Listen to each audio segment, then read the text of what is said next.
জয় হিন্দ বন্ধুরা।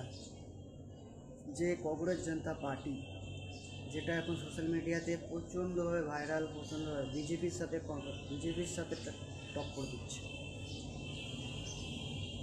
যদি পার্টির মেয়াদ ঠিক হয়, যদি পার্টির সত্যি হয়, যদি কোনো আদার্স কোনো রাজনৈতিক দলের এটা পরিকল্পিতভাবে কোনো যদি না থাকে,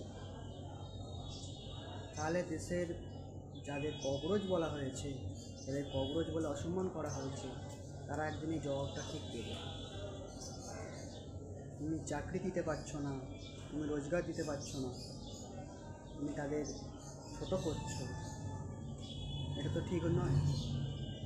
এই জবাব একদিন সরকার ঠিক পাবে।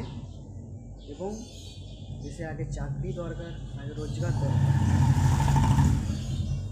কত সব রোজগার নেই, চাকরি নেই। আগে চাকরি দিন, তারপরে লোকের উপরে আঙুল তুলে কথা বলতে পারবে।